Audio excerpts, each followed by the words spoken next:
Hello, am I audible? Hello, Hello? Yeah, you are audible. is my screen visible? Yes, it's visible. Okay, thank you.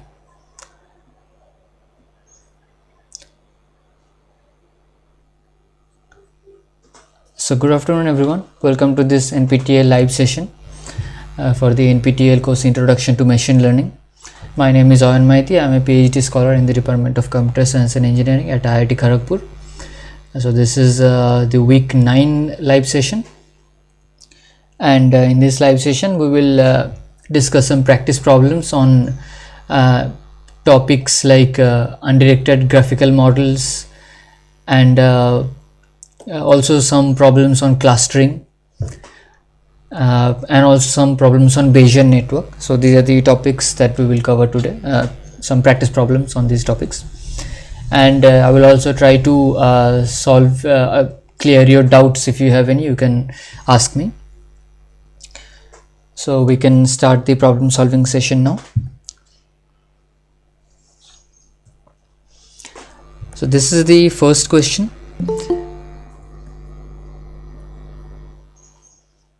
This is the first question. Could you please one time scroll the whole assignment so that we come to know whether this has been covered by somebody else yesterday?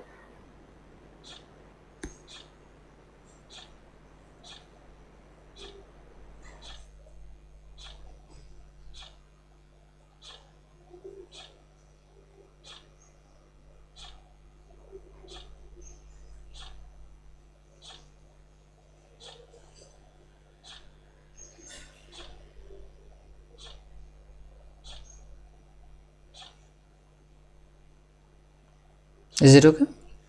Yeah, thank you so much. Till question number 6, I think we covered yesterday, but no problem. Okay.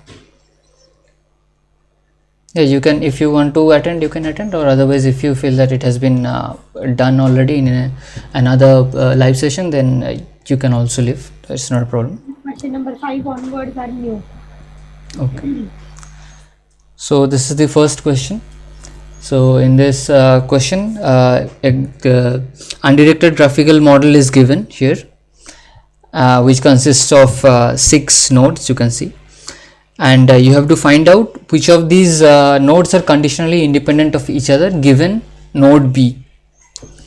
So this is the node that is given, and you have to find out which pair of nodes are conditionally independent of each other given this node B.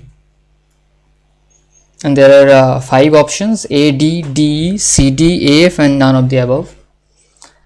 So which of these nodes are conditionally independent? You can write your answers in the chat.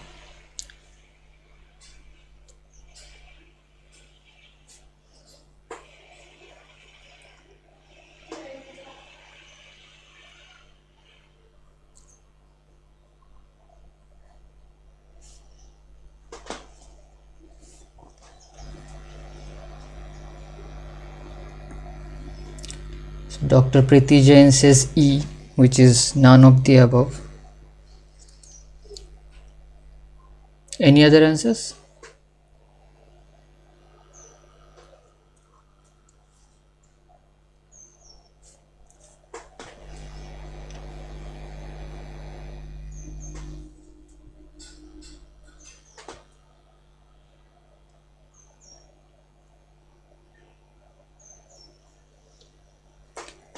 So in this question, you have to find out which nodes are conditionally independent of each other given B.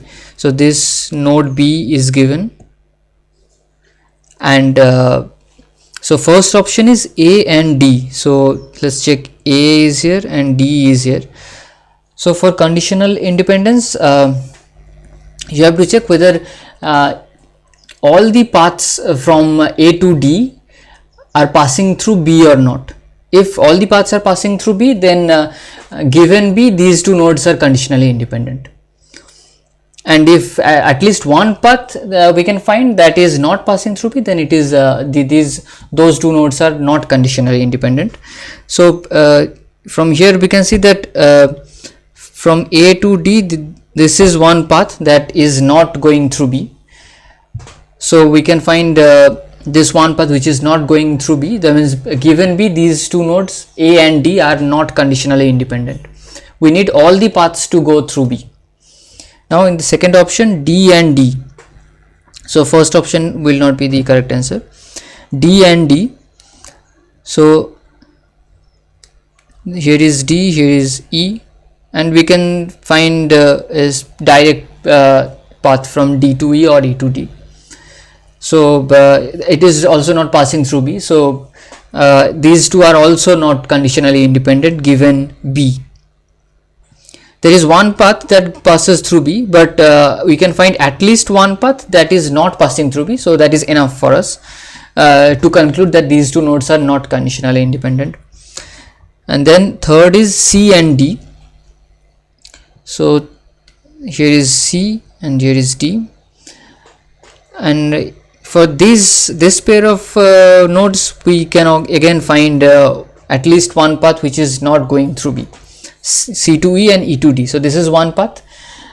So again we will say that these two nodes are not conditionally independent given B. Now A and F. So here is A and here is F, and we can see that this is the only path that goes to F from A, only simple path, and it is certainly not going through B. So this is also not the correct answer. So the none of the above. So the correct answer will be none of the above. So basically for every pair of node we will find at least one path which is not going through B. So in none of these pairs of nodes are conditionally independent. So option E is the correct answer, none of the above. So the explanation is that all pairs have an alternative route to each other that does not pass through B. So that is why none of the above is the correct answer here. So this was question 1. Now question 2, very similar question with a little modified undirected graph. And again for this undirected graph you have to find out which nodes are conditionally independent of each other given B. And again 4 options are there: C, D, D, E, EC, AF, and none of the above. So this graph might look same, but this is a little different. This edge was not there, is not present in this graph, so a little different from the other one. So again this node B is given, and you have to find out which nodes are conditionally independent of each other given B.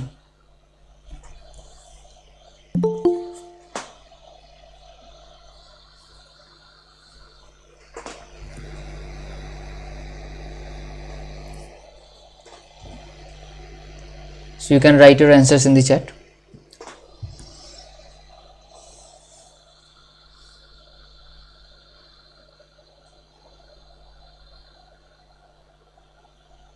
And there might be multiple correct answers in this question, so you have to select all correct answers.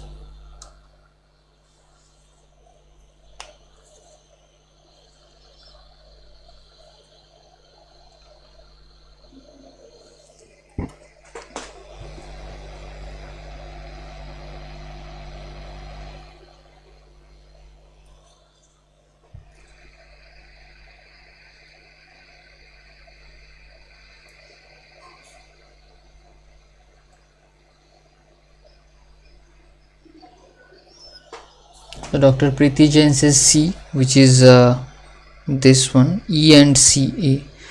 So E and C. Any other answers? There might be multiple correct answers in this question.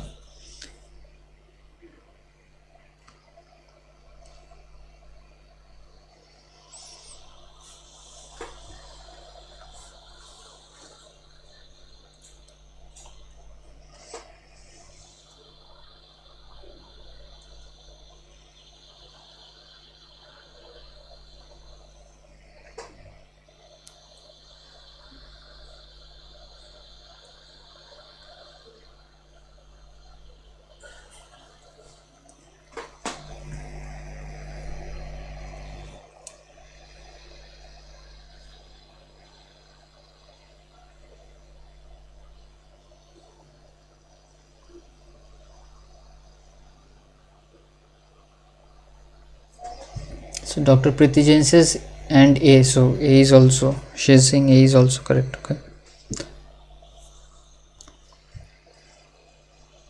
Anyone else? Has anyone calculated?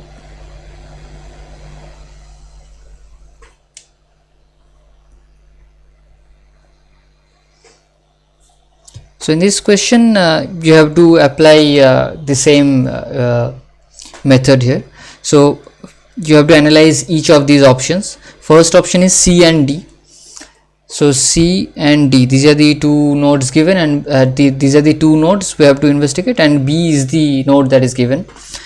So from C to D there are multiple paths. So this is one path. So this path goes through B. This is one path. This path also goes through B. So these are the two paths, and both the paths are passing through B. So that means all the paths from C to D are passing through B.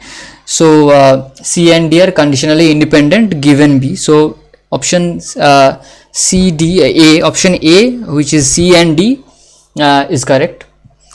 Now D and D. So D and D, these are the two nodes you have to check, and it has a direct edge from D to E. So this pair is not conditionally independent given B, and not all the paths are passing through B. So D and D, this is not right. Now the third option, E and C. So E is here and C is here. So for this pair, this is one path from E to B and B to C. This is one path. This is obviously undirected. I am showing this arrow just to show the path, but you have to find out all the undirected paths. This is one path which is going through B. There is another path which is E to D, D to B, B to C. This is also going through B. So all the paths from C to E are passing through B. So given B, these two nodes are conditionally independent. And then A and F. A and F. So this is the path from A to F. There is only one path, A to C, C to F, and this path is not passing through B. So this is not conditionally independent. And none of the above obviously not true. So the two correct options are A and C. These are the two correct answers here.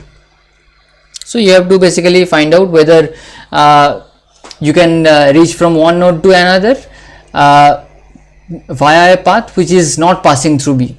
So if you get at least one path that is not passing through B, then that pair of nodes is not conditionally independent.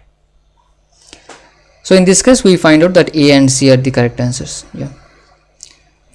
So the explanation is there are no other paths for A and C except through B. So this is why these two are the correct answers. Now moving on to question 3. So again this is an undirected graph. So in the undirected graph below, how many terms will be there in its potential function factorization? So this undirected graph is given here consisting of 6 nodes, and there are 4 options, 7, 3, 5, 9. These are the 4 options. So you have to find out how many terms will be there in potential function factorization for this undirected graph. So to find out the number of terms in potential function factorization, you just have to find out the number of maximum clicks in this graph, and the number of maximum clicks is the number of terms in the potential function factorization. So you have to just find out number of maximum clicks in this undirected graph.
Has anyone calculated this?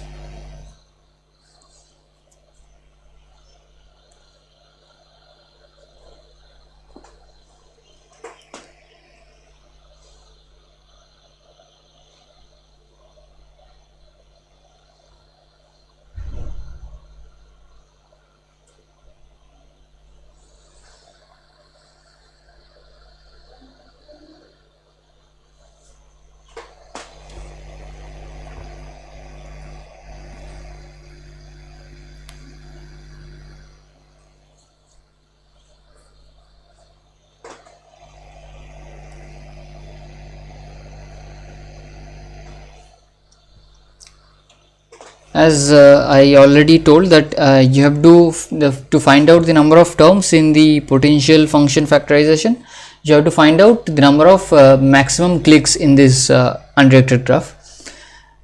So click is nothing but a sub graph in the graph such that every node is directly connected to all the other nodes in the graph. So for example, this would be a click.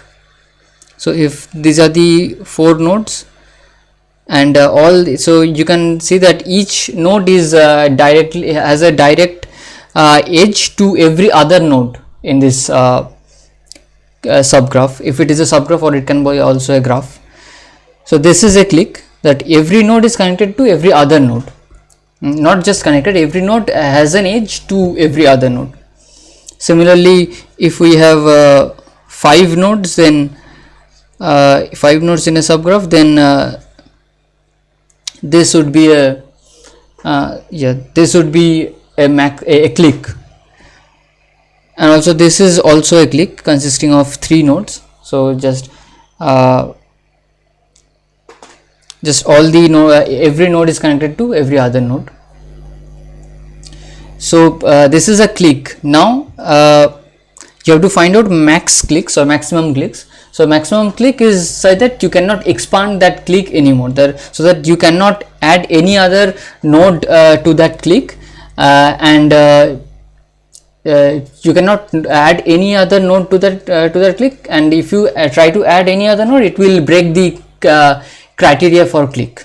So that node will not be connected to every other node. So in this case, for this graph, this is one max click, this one ABCD. So this rectangular portion is a max click because every node is connected to every other node. A is connected to B, C and D. Similarly, B is connected to A, C and D. All the nodes are connected to each other via direct edges. This is one click, max click, and this is another one, this triangular subgraph AED, because A is connected to both E and D, E is connected to both A and D, D is also connected to both A and D, and you cannot expand this click as well, so that's why it's a max click. And this rectangular graph is also a max click, B, C and F. B is connected to both the nodes C and F, F is connected to B and C, C is connected to B and F. So all the nodes are connected to each other. You cannot add any other node, and if you try to add any other node, it will break the criteria for click. You cannot add A to it because A is not connected to F, so it will not be a click anymore. So that's why this is also a max click. So we find out 3 max clicks, this one, and this one. These are the 3 max clicks we can find out. So the number of terms in the potential function factorization would be 3. So 3 is the right answer. So if in this sum, the A and C and say D and D, if their edges were not there, then in that case we wouldn't have considered it, right? A and C and diagonals in between, yes, yeah, if these two diagonals were not there, so in that case this rectangular portion would not be a max click. Then only the outer two we will consider, only right? These two triangular portions would be the max click, so there would be only 2 answers. Okay, I mean the answer would be 2 in that case. Yeah. So 3 is the correct answer here. So option B, 3 was option B, yes. So it will be same as the number of max clicks in the graph, and these are the 3 max clicks we can find out from the undirected graph. So this was question 3. So now moving on to question. Not consider the timing. Uh, I cannot hear you. Hello. Yeah, sir. Hello. Yes. Sir, my voice is audible. Yes. Yes. Now you are audible. Can I choose A to B and B to D? No, I mean Not sir. only this portion you are telling. A B. Yes, sir. No, this the A and B are A and B. This subgraph is click, not max click, because you can add D to it. You can add also C to it, and still this is the click criteria is holding that all the nodes in that subgraph are connected to every other node. So you have to find max Wow. clicks. Max, you have any formulas of like n minus one, n minus two? No, max click means it cannot be expanded any further. You cannot add any other node to that max click, and it would still be max click. So, for example, so ABCD, considered this one. Can you add F to it, and would it still be a max click? ABCD is right now the max click I have, or the click I have. Now, can we add F to it, and would it still be a max click? It wouldn't, because F is only connected to F and C. F is not connected to A and D. So Oh, okay, okay, sir. you cannot expand it any further. So ABCD is max click. You cannot expand, you cannot add any other node to it, and it would still be max click. It is not going to happen. So that's why AB is a click, but AB is a click. Even this ABC, this is one click also. ABC, this is a triangle, and this is also a click, but not max click, because you can add this node D to this max click. It would still be a click, isn't it? So you have to find out all the max clicks in the graph, not only the clicks. Is it okay? Okay, sir. Okay, thank you. So this is the method to find this out. So this was question 3. Now question 4, which of these can be modeled as HMM, which is hidden Markov model, and there can be multiple correct answers in this question. Machine translation, speech recognition, trajectory of a baseball, and Fibonacci series. So which of these can be modeled as a hidden Markov model?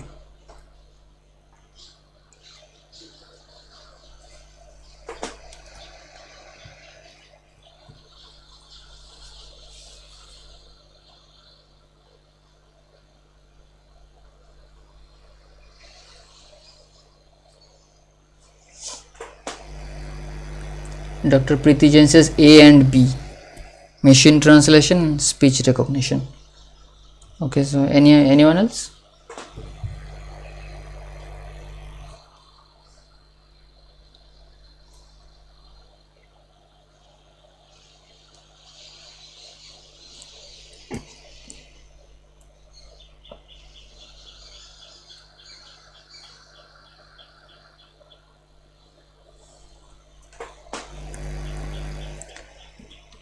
So the correct answers would be A and B, machine translation and speech recognition, as Dr. Preeti Jain says.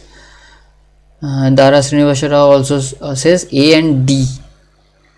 So Fibonacci series is not the right answer, because for to model Fibonacci series you don't need hidden Markov models. You already have the formula for Fibonacci series. Like AI is AI minus 1 plus AI minus 2. So that formula you already have. You don't need hidden Markov models. But machine translation and for speech recognition, these things can be modeled as hidden Markov models.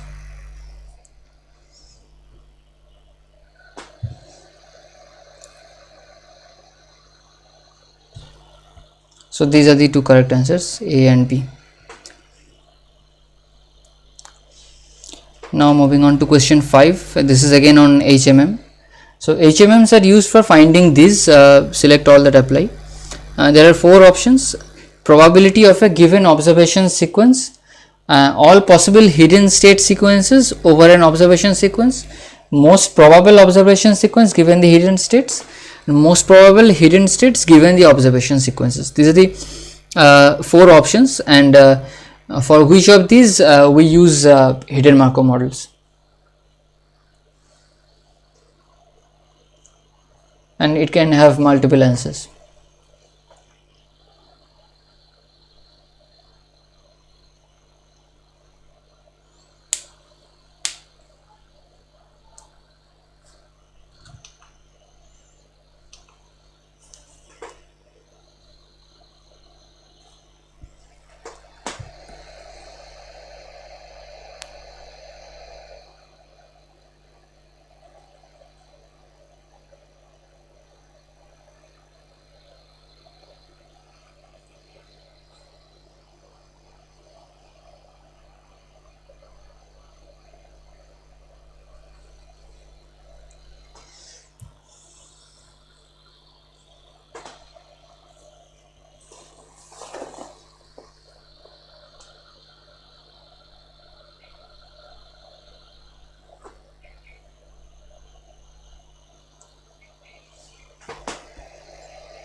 Dr. Preeti Jain says B and D.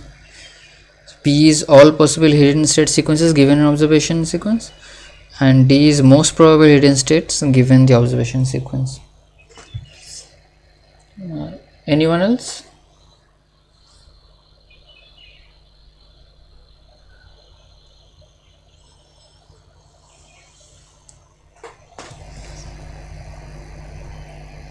So here the correct answer should be A and D.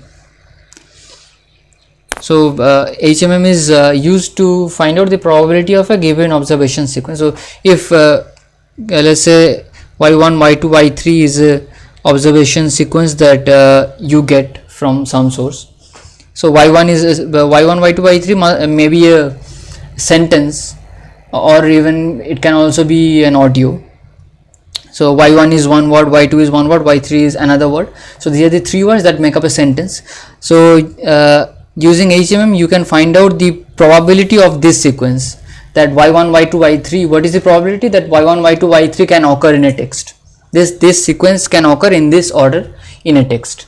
This HMM can be used for that, and it can also be used to find out the hidden states that produce this observation sequence. So y1, y2, y3, these are the 3 observations that we get, and if h1, h2, h3 are three hidden states that actually produce these observations, you can also find out the probability of these hidden states as well, which is probability of h1, h2, h3 given y1, y2, y3. So you can find out this probability also. So the most probable hidden state that can produce this observation sequence. So you can also find out that probability from hidden Markov models. And there are many algorithms like Viterbi algorithm and some other algorithms which are used for finding out this most probable hidden states, and which are used for natural language processing purposes to analyze the text and find out the relations between different components in the sentence. So A and D are the correct answers here. So A and D, these are the 2 correct answers.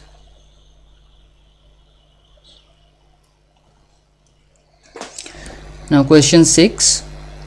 For the given graphical model, what is the optimal variable elimination order when trying to calculate probability of capital E equals small e? So this is the probability that we want to find out.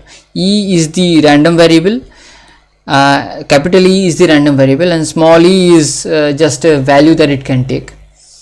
So how can we find out this probability? Basically we have to find out the variable elimination order, in which order we have to eliminate the variables, so that we can find out this probability of capital E equals small e.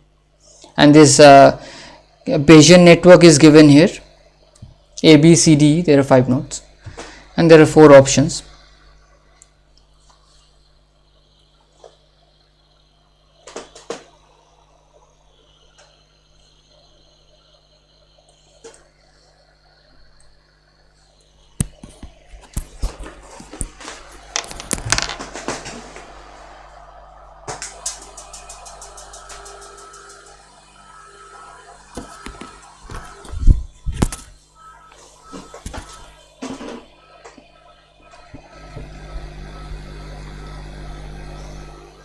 Dr. Preeti Jain says option A, which is A, B, C, D.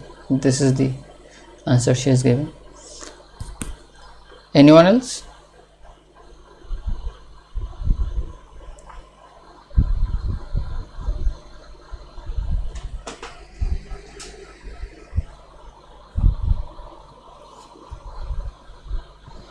For this particular sum, meanwhile the others are solving, can you show any other graphical model how the model could be different and there the elimination order could be different?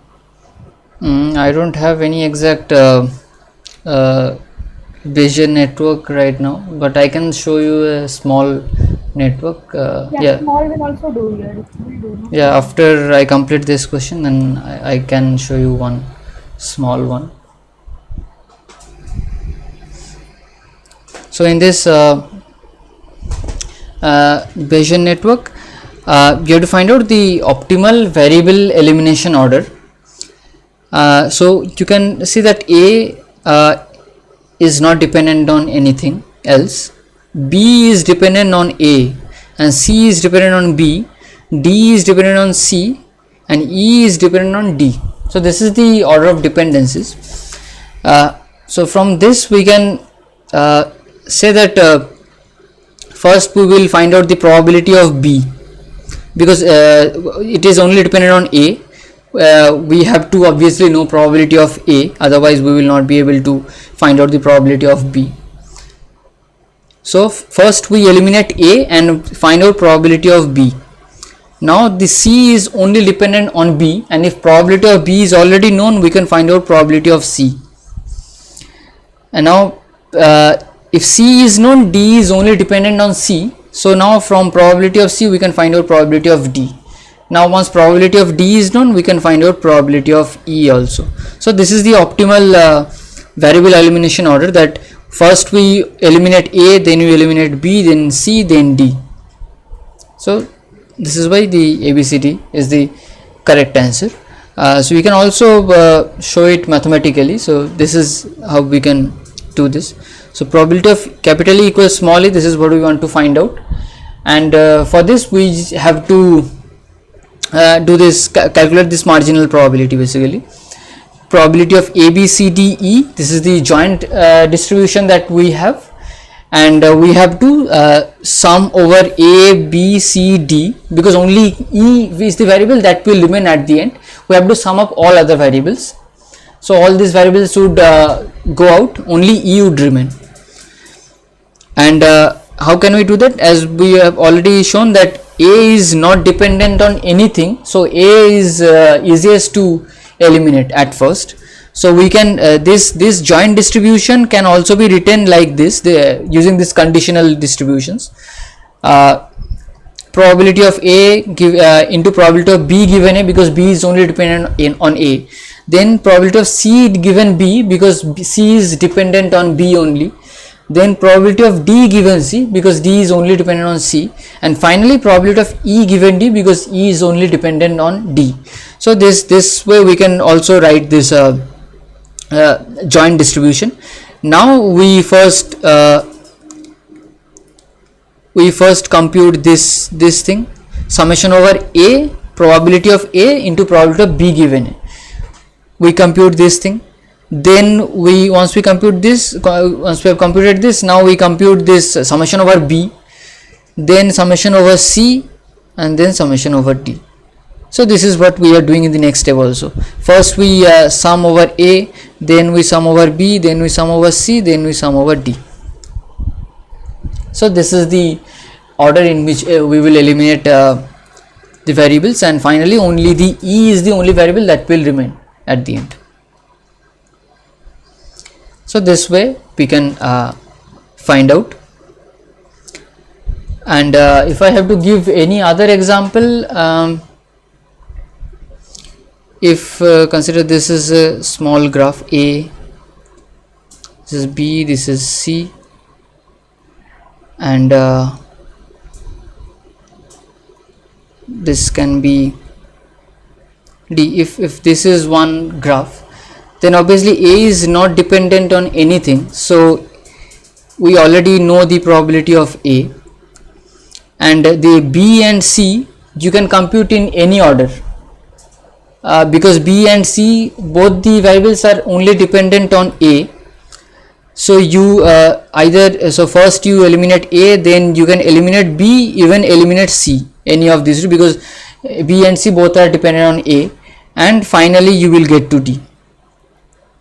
So this is the very small example that I can think of right now. But so basically you have to find out the flow of computation that is happening. So A is computed, it goes to B and C, the value of the probability of A goes to B and C, then B and C can be calculated parallelly, because these two are dependent on A, and A we have already computed and also eliminated. So B, C can be done parallelly. You can either do B first and then C, or even C and then B, and D is dependent on B, C. So once B and C both are done, then we can do D. So this way you have to find out how the computation flow is. You have to find out the computation flow in the undirected graph. Is it okay? Yeah, thank you.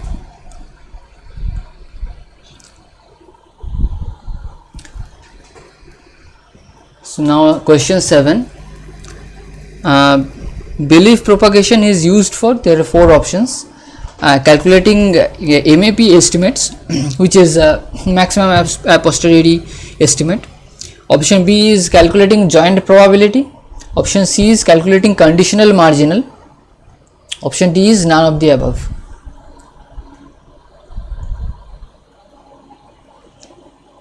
So which of these is used for for which of these belief propagation is used for?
Dr. Preeti Jain says C, which is calculating conditional marginal.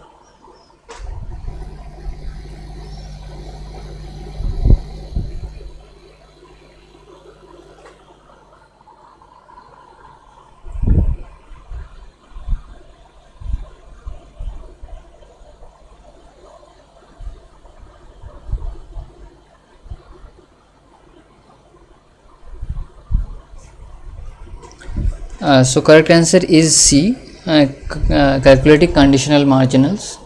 So in using belief propagation, we can calculate the conditional marginals just the way we have seen in the last example only. So if we have a and b, so if we have a belief about a, so we propagate this probability value to b, and we calculate p given b given a. So this way we find out the conditional marginal value probability values, and this is what we do using belief propagation. We calculate the conditional marginals using belief propagation. So C is the correct answer.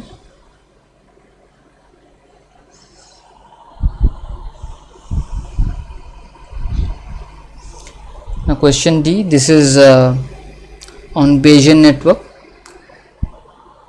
So a Bayesian network is shown in this figure, and so there are two statements given. Two students, student A, student 2, make two statements. So student A claims that probability of A given B and D equals probability of A given D, and student B says that probability of A given B equals probability of A. So these are the two claims. Now you have to find out which of these students is correct, or both are correct. So these are the four options given, A, B, C, D.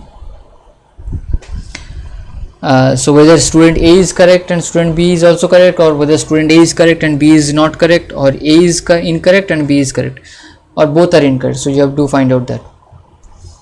So these are the two statements. Probability of A given B and D equals probability of A given D.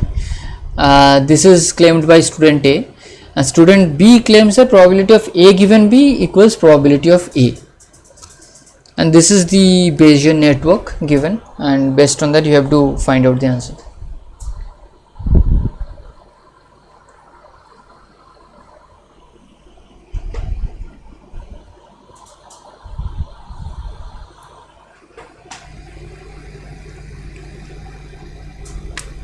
So basically student A claims that whether A and B, the two variables A and B, are independent of each other, conditionally independent of each other, given B, whether the A given this given D. So given D, whether A and B are conditionally independent of each other or not. So you have to find out that for claim of student A, and for student B is much simpler, whether A and B are independent or not. So no evidences are given, only A and B are independent or not, you have to find out. So these are the two things that you have to find out.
Has anyone calculated it?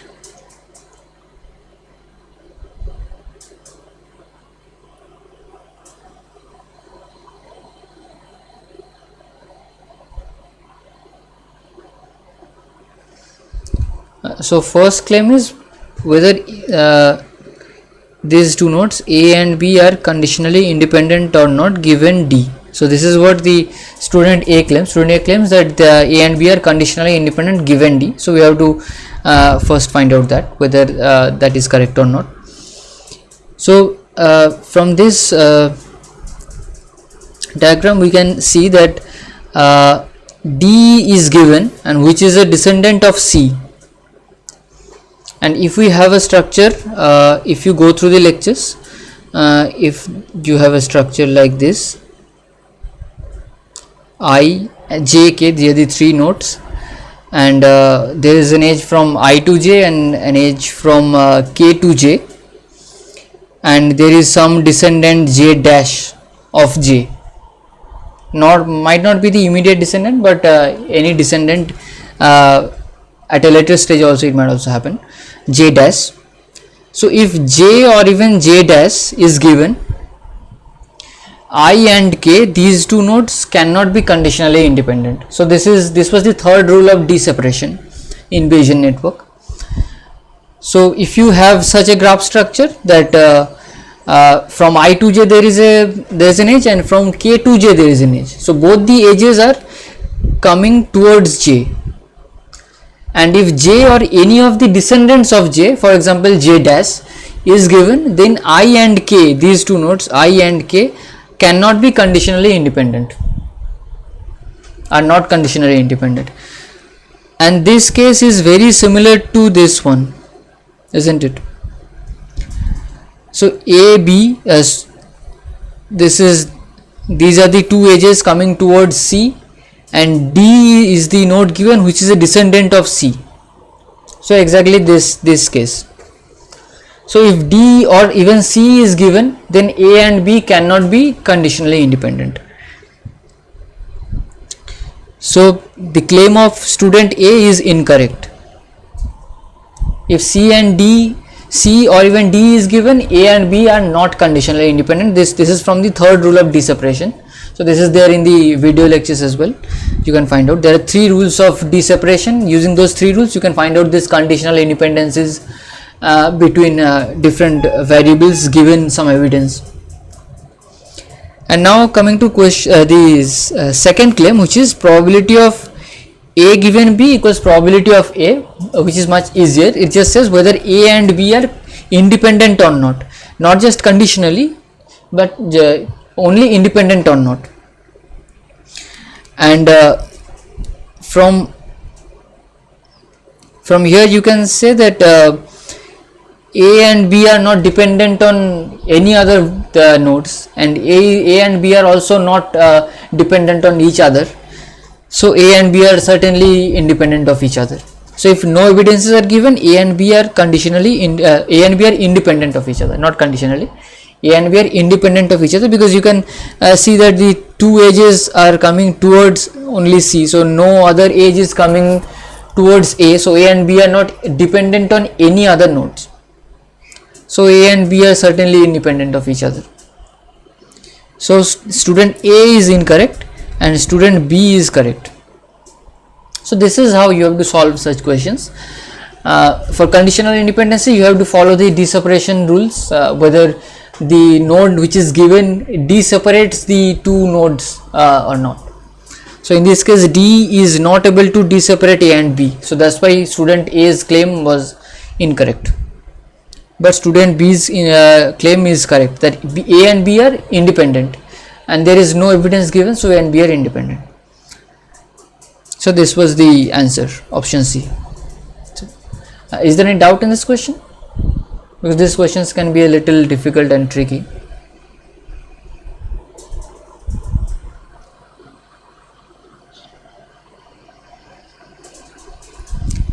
So option C is the correct answer.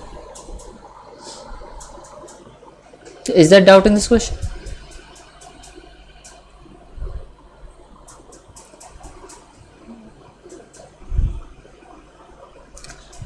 So moving on to question 9. This is again a similar question, but now we don't have a Bayesian network, so it is not directed. Now this is an undirected graph.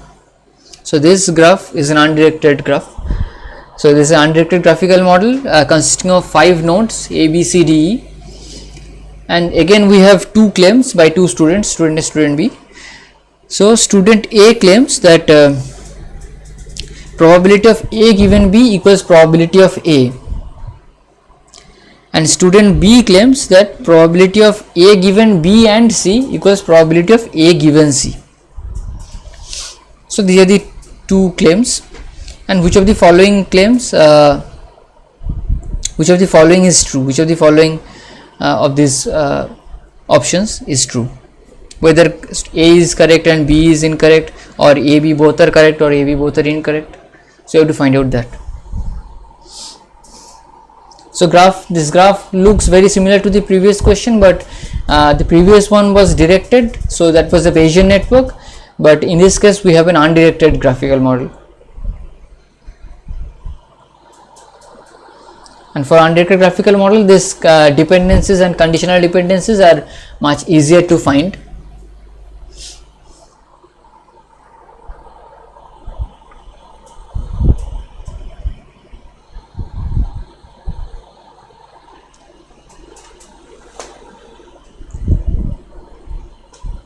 It is also similar to the first two questions that we solved. The first two questions, these were the question.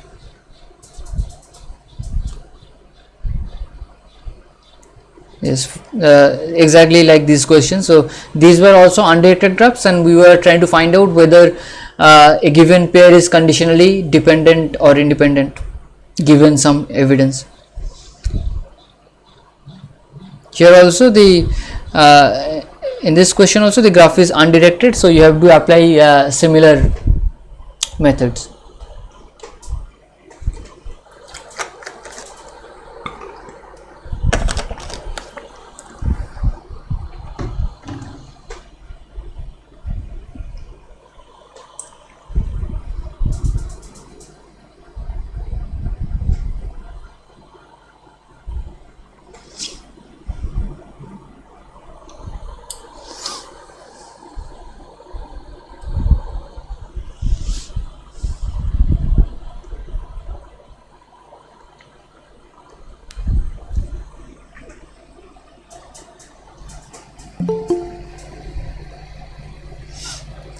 Dr. Preeti Jain says option A, which is student A and B are both correct.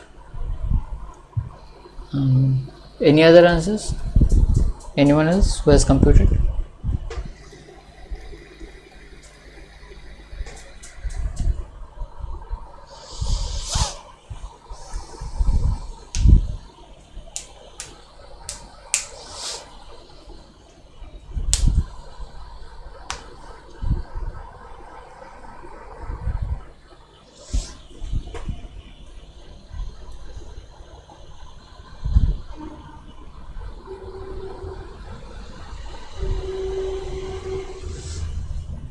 So the first claim is this is the first claim, probability of A given B equals probability of A. So whether A and B are independent or not, this says that A and B are independent. The claim is that A is independent of B, and no evidences are given A is independent of B. So if we want to find out the independency of a pair of nodes in an undirected graph, we just have to find out whether there exists at least one path between that pair of nodes, and this is the only path from A to B or even B to A. So we have to find out undirected path. So there exists a path from A to B. So if there is a path, then the A and B are not independent of each other. So the first claim is wrong, that A and B are independent. So this is wrong. Now in the second claim, so second claim says that A and B are conditionally independent given C. So A and B are given. A and B, we have to find out whether A and B are conditionally independent or not given C. So C is given here, and A is conditionally independent of B or not. So this is again very similar to the first two questions that we did. So we have to find out all the paths from A to B, and we have to check whether all the paths are going through C or not. If we can find out at least one path that does not pass through C, then we will say that A and B are not conditionally independent, and there is only one path from A to B and it passes through C. So basically all the paths from A to B are passing through C here. So given C, A and B are conditionally independent, and this is what student B claims. So student B's claim is right. So A is incorrect, B is correct. This is the correct answer. A is incorrect and B is correct. So this is how you have to find out. For undetected graphs, you just have to find out the path from one node to the other, and if some evidence is given, some variable is given, you have to find out whether that all the paths are passing through that or not. If all the paths are passing through that given node, then those two nodes are conditionally independent given that node, otherwise it is not. So this is how you have to find out. Here the option B is correct, that first claim is incorrect, second claim is yes. Summarize the first claim the way you summarize the second claim. What is the summary of the first claim? How do we need that?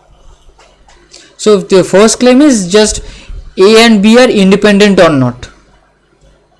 A and B, whether A and B are independent, this probability of A given B equals probability of A. That means A is not dependent on B. That means A and B are independent, it says. Okay. So A and B are independent, first claim. And in second claim it says probability of A given B comma C equals probability of A given C. So that means B is not important for probability of A if C is given. So basically A and A and B are conditionally independent given C. This is what it says, that A is not dependent on B, so we can leave out B. So here we left out B, probability of A given C. A and B are conditionally independent given C. This is the second claim. Is it alright? But then we found the path from A to B only, no, via C. No, we are trying to find out whether A and B are conditionally independent or not. So we have to find out paths from A to B, and variable C is given. So we have to check whether paths are passing through C or not. Yeah, so there was one path, no, that we found, that is ACB. Yeah, so there is a path, and this is the only path, and it passes through C. That means C is given, A and B are conditionally independent. All the paths have to pass through C. Yes. So this is what we did in the first two questions, isn't it? You also marked the correct answers for the first two questions, I think. Yes, yes, yes. So this is what we were doing there also, that if all the paths pass through C, then A and C are conditionally independent, and that's why the second claim is right, but the first claim is wrong. Okay. So option B is correct.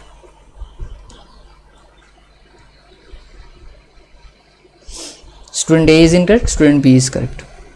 So basically from these claims you have to figure out what is the actually they are trying to say using those statements in the graph, that which of the nodes we have to investigate and what is the node that is given, and based on that we have to find out the paths and whether it is passing through that node or not. So this is what we actually have to do for such questions. Will the meeting end? Will you be giving us a new link? Hello? Yeah, will the meeting end? I said, will you be giving us a new link? Or still there is- I am not able to hear you properly. Your voice is very I low. said, will the meeting end because 1 hour is over? Will you give us a new link? No, I think this meeting is already more than 1 hour and it is still running, so I don't think that will be needed. Yes. Okay. Okay. I have only 2 more questions, so it would not take much time. So now question 10. Which of the following method is not inherently sequential? So not inherently sequential. Three options: gradient boosting, committee machines, and adder boost. So to find out which method or methods is or are condition inherently sequential, not inherently sequential. Yeah. Gradient boosting, committee machines, and adder boost.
So out of these, gradient boosting is a sequential method.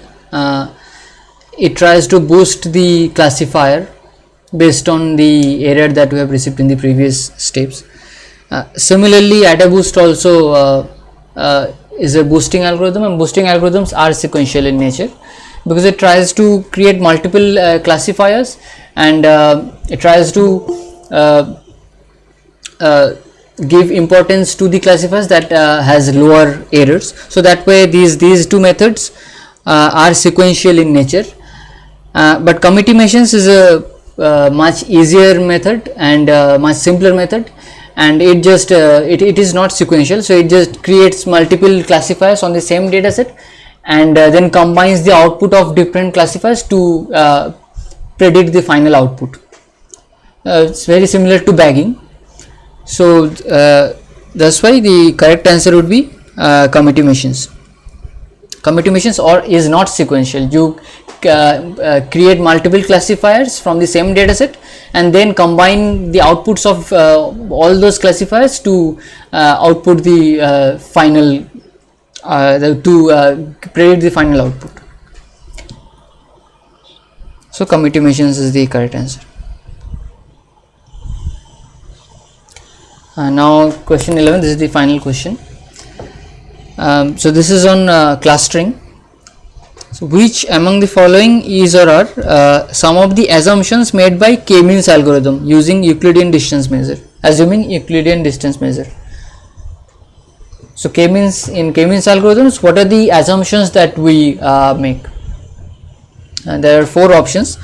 Clusters are spherical in shape, clusters are of similar sizes, data points in one cluster are well separated from data points of other clusters, there is no wide variation in density among the data points. So these are the four options, and there might be multiple correct answers in this question.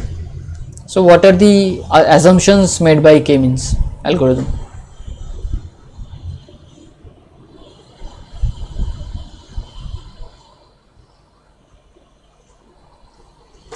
Dara Srinivasa Rao says C.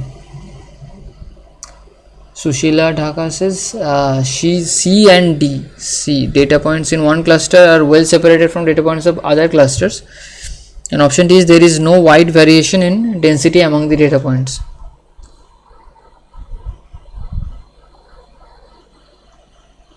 And Dr. Preeti Jain says C.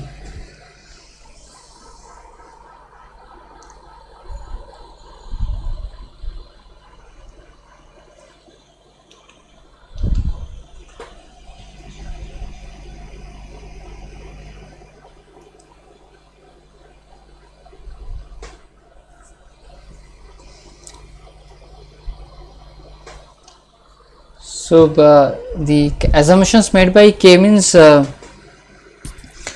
and B are the correct answers here. So it assumes, as it uses Euclidean distance measure, So it assumes that clusters are spherical in nature. So this is one of the major assumptions by K-means, that it only tries to figure out the spherical clusters, which is an important drawback for K-means. Another assumption is clusters are of similar sizes. It also, because it uses Euclidean distance measures only, so it tries to find out clusters which are of similar sizes, but it might not happen in most of the cases. So these are the two assumptions that are made by K-means, that the clusters are of spherical clusters are spherical in shape and they are of similar sizes. So these are the two assumptions made by K-means. So these are the two right answers. So the detailed solution is that the Euclidean distance measure ensures the area around a cluster centroid comprising of points closest to the centroid, which is a cluster, is spherical in shape, and this particular distance measure prevents arbitrarily sized clusters, since this typically violates the clustering criteria. So because we use Euclidean distance measure in K-means, that's why these two problems appear, that it tries to find out only spherical clusters, and also it uses just this Euclidean distance from the centroid to all the points. So it tries to create clusters of similar sizes. So these were the two correct answers. So this is the end. So these were the questions that I wanted to discuss today, and now if you have any questions or doubts, you can ask me now.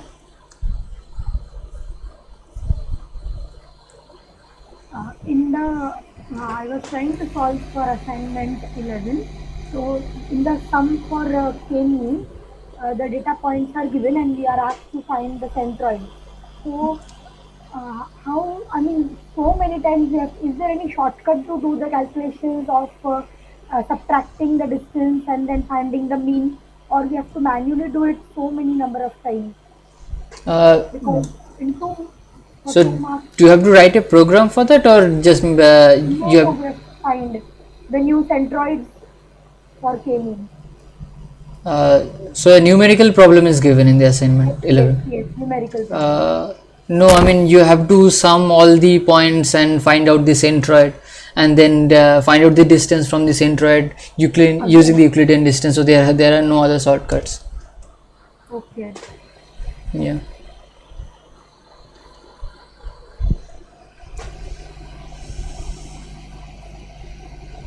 Is there any other doubts or questions, or we can if there are no other doubts, then we can end this meeting now.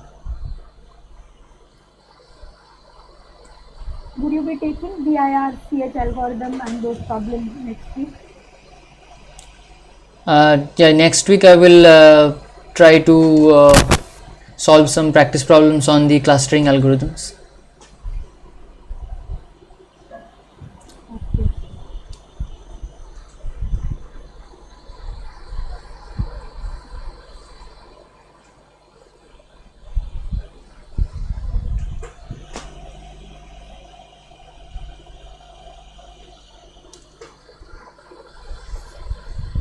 So if there are no other questions or doubts, then thank you everyone. We will end this meeting here. Thank you so much. Thank you.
Thank you everyone. I'm ending this meeting.